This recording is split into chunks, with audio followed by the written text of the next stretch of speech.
Hello guys, my name सूरज प्रजापत। आज की कहानी है एक समस्या। एक राजा ने बहुत ही सुंदर महल बनवाया और महल के मुख्य द्वार पर एक गणित का सूत्र लिखवाया और एक घोषणा की कि इस सूत्र से द्वार खुल जाएगा।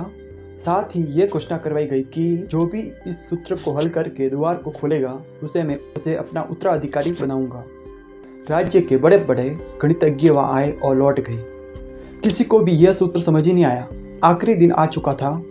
आखिरी दिन 3 लोग आए और कहने लगे कि हम लोग इस सूत्र को हल कर लेंगे। उन तीनों में से 2 तो दूसरे राज्य के बड़े गणितज्ञ थे और अपने साथ गणित के पुराने सूत्रों की पुस्तकें लेके आए थे। लेकिन उन्हीं में से एक व्यक्ति साधारण सा नजर आ रहा था। वह सादा अपने साथ कुछ लेके नहीं आया था। उस व्यक्ति ने कहा, पहले इनको मौका दीजिए, मैं यहाँ बैठता हूँ। दोनों गहराई से सूत्र हल करने लग गए, लेकिन दोनों महल का द्वार नहीं खोल पाए और सूत्र को हल नहीं कर पाए। मान बैठे।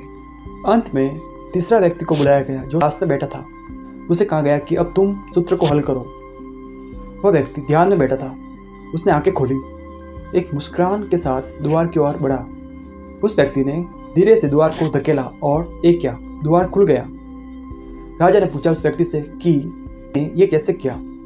उस व्यक्ति ने बताया कि जब मैं ध्यान में बैठा था तो अंतर्मन से आवाज आई कि यह भी तो जान लो कि महल के द्वार पर जो सूत्र लिखा हुआ है वो सूत्र है भी या नहीं। पहले ये तो जान लो कि वो सूत्र है या नहीं, उसके बाद उसको हल करना। कई बार जीवन में समस्या होती नहीं है, हम अपने ही विचार से समस्या को बड़ा बना लेते हैं। ज़्यादातर लोग अपनी ही कल्पनाओं में खोए रहते हैं और दुखी होते रहते हैं।